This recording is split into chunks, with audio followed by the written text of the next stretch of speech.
नमस्कार मित्रांनो, मी ॲडव्होकेट युवराज आनंदा शेळके, राहणार शेळकेवाडी, तालुका करवीर, जिल्हा कोल्हापूर. हे माझं गाव असून मी सध्या कोल्हापूर जिल्हा इथं प्रॅक्टिस करत आहे. माझी सध्या प्रॅक्टिस आहे ती दिवाणी जास्त प्रमाणात आहे. त्यामुळं आजच्या व्हिडिओचा जो विषय घेतलेला आहे, तो जो विषय आहे तो तुमची कोर्टात जर तुम्ही केस दाखल केलेली असेल किंवा दाखल करणार असेल तर कोणकोणत्या प्रकारची काळजी घेणं गरजेचं आहे ते आजच्या व्हिडिओमध्ये आपण पाहणार आहोत. मित्रांनो, काय होते, ज्यावेळी आपण कोर्टात केस दाखल करत असतोय त्यावेळी प्रामुख्याने आपल्या संबंधित एक वकील देण्याचा प्रयत्न करत असतोय. मग तो लांबचा ओळखीचा तर असेल किंवा मित्राच्या ओळखीचा असेल किंवा पै पाहुण्यातला वकील असेल. पण आपल्याकडं चूक काय फार मोठ्या प्रमाणात होती की वकील देत असताना नेमकी आपली केस कोणती आहे, आपली केस क्रिमिनलची आहे, आपली केस सिव्हिलची आहे, की आपली केस कोऑपरेटिव्हची आहे, की अन्य प्रकारची केसेस आहे. कारण मित्रांनो, काय होतं आहे, ज्या पद्धतीनं वेगवेगळ्या प्रकारचे डॉक्टर असतात. काही डोके तपासणारे असतात, काही हाडाचे डॉक्टर असतात, काही पोटाचे डॉक्टर असतात, काही कानाचे, काही नाकाचे, असे वेगवेगळ्या प्रकारचे जसे डॉक्टर असतात त्या पद्धतीनं वकील क्षेत्रामध्ये सुद्धा प्रत्येक क्षेत्रामध्ये काम करणारे वकील असतात. आता काही आपल्या शेतकरी बंधूंना माहीत असते की फक्त क्रिमिनल आणि सिव्हिल. आता क्रिमिनलचा अर्थ माहीत नसतो, सिव्हिलचा अर्थ माहीत असतो, पण कोणत्या क्षेत्रामध्ये काम करतात हे माहीत नसतं. मित्रांनो, क्रिमिनल म्हणजे जे शरीराशी रिलेटेड मारामारी, खून अशा संबंधात जी काही कामं असतात, जिथं पोलीस सहभाग असतात, अशा पद्धतीच्या ज्या केसेस असतात त्या क्रिमिनल केसेस असतात. आणि ज्यामध्ये नुकसान भरपाई दिलं जाते तिथं दिवाणी प्रकारच्या केसेस असतात. काही केसेस ह्या कोऑपरेटिव्ह केसेस असतात, ज्या तुमची पतसंस्था असेल, दूधसंस्था असतील किंवा इतर संस्था असतील त्या संदर्भातल्या केसेस असतील, त्या कोऑपरेटिव्हच्या संबंधित असतात. काही इंडस्ट्रियल केसेस असतात, जे कामगार असतात त्यांच्या संबंधित काही केसेस असतात. अशा वेगवेगळ्या संदर्भात केसेस ह्या कोर्टामध्ये मांडल्या जात असतात. आणि आपण आपली कुठली केस आहे हे आधी आपल्याला समजायला पाहिजे, तरच तुम्ही त्या क्षेत्रामध्ये काम करणारा वकील आपण देऊ शकत असतो.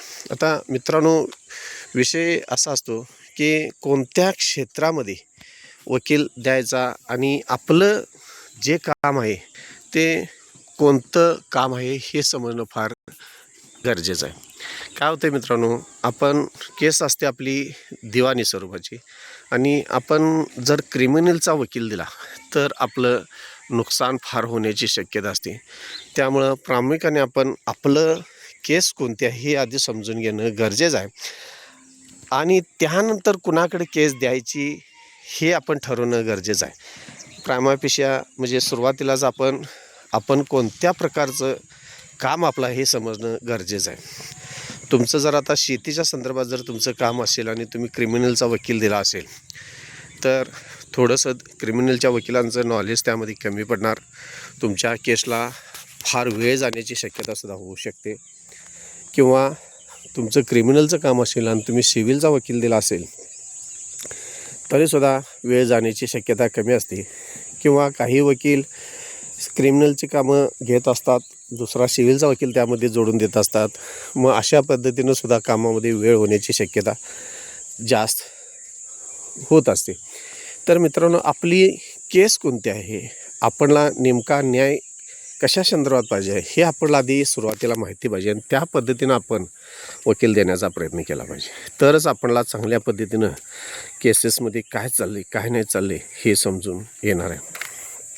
त्याचबरोबर मित्रांनो, ज्यावेळी तुम्ही त्या संदर्भातला त्यातनं तज्ज्ञ असणारा वकील ज्यावेळी तुमच्या केसमध्ये देत आहे त्यावेळी ज्या वकिलाकडे तुम्ही काम देत आहे ते प्रामुख्याने काम देत असताना त्या संदर्भातले सर्व कागदपत्र व्यवस्थित आणि चांगल्या पद्धतीनं तुम्ही देणं गरजेचं आहे. समजा तुमचा दिवाणी काम असेल, तुम्हाला सरस निरस मनाने वाटप करून जर पाहिजे असेल किंवा त्या पद्धतीनं तुम्ही जर कोर्टामध्ये केस दाखल करत असाल तर त्यासाठी लागणारे 7-12 अवतार असेल, 8 असेल किंवा त्या जमिनीसंदर्भात काही गेले 10 ते 12 वर्षामध्ये काही कायदेशीर डॉक्युमेंट्स असतील, ती डॉक्युमेंट्स तुमच्या वकिलांना दावून त्या पद्धतीनं तुम्हाला केसमध्ये नेमका निकाल काय पाहिजे, तुम्हाला वाटप करून पाहिजे आहे, मॉन्ड्रा फिक्स करून पाहिजे आहे की नेमकं तुम्हाला काय पाहिजे आहे त्यामध्ये, का ती जमीन तुमच्या संपूर्ण मालकीची आहे,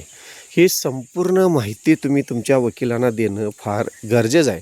आणि त्यानंतर वकिलांना भेटून वकिलांना केस आणि कागदपत्र दिल्यानंतर ती ज्या पद्धतीने केस तयार केलेली असेल, जो काय मसुदा त्यांनी तयार केलेला असेल केसचा तुमच्या किंवा दावा तयार केलेला असेल, तो दावा तुम्ही संपूर्ण एक म्हणतान 5 ते 6 वेळा वाचणं गरजेचं आहे. कारण आपण शेतकरी मित्रमंडळी असल्यामुळं सरासरी कायदेशीर भाषा काय असते हे आपल्याला सहजासहजी समजून येत नसते. त्यामुळं तुम्ही केस ज्यावेळी तुमच्याकडे मसुदा तयार करून होतो त्यावेळी तो कमीत कमी दावा 4 ते 5 वेळा वाचून त्यामध्ये ज्या काही शंका असतील त्या शंका तुम्ही तुमच्या वकिलांना विचारणं फार गरजेचं असतं मित्रांनो. आणि अशा पद्धतीनं ज्यावेळी तुमच्या शंका संपूर्ण निरसन होतील त्यावेळीच तुम्ही दावा दाखल करण्यासाठी तुमच्या वकिलांना सांगितलं पाहिजे. आणि एकदा दावा दाखल केल्यानंतर त्याला नंबर पडत असतो, नंबर पडल्यानंतर फर्स्ट ऑर्डर होत असते आणि जे काही तुम्ही प्रतिवादी केलेलं असताय त्या प्रतिवादींना कोर्टाकडून नोटीस जात असते. आणि ही नोटीस गेल्यानंतर मित्रांनो प्रतिवादी आपलं म्हणणं हे त्या तुमच्या दाव्याला देत असतो. आणि असं म्हणणं देत असताना फार महत्त्वाची गोष्ट असते की त्यामध्ये म्हणणं काय आलं आणि तुम्ही दावा दाखल काय केला, ह्या सर्व गोष्टींचा मित्रांनो विचार करून तुमच्या केसमध्ये मुद्दे निघत असतात. आणि मुद्दे निघत असताना त्यानंतर महत्त्वाची गोष्ट येते ती तुम्हाला तुमचे पुरावे हजर करण्याची.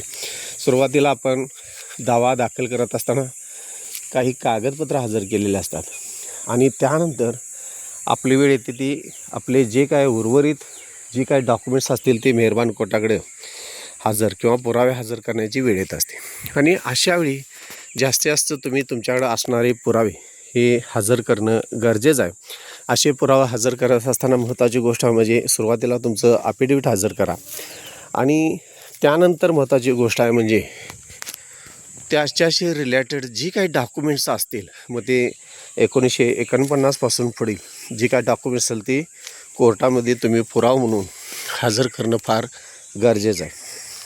अशी डॉक्युमेंट हजर केल्यानंतर मित्रांनो महत्त्वाची गोष्ट येते ती तुमचे पुरावे झाल्यानंतर तुम्ही पुरावा संपल्याची पुरशीच दिल्यानंतर प्रतिवादी आपले डॉक्युमेंट्स हजर करून त्यांचे पुरावे देत असतो.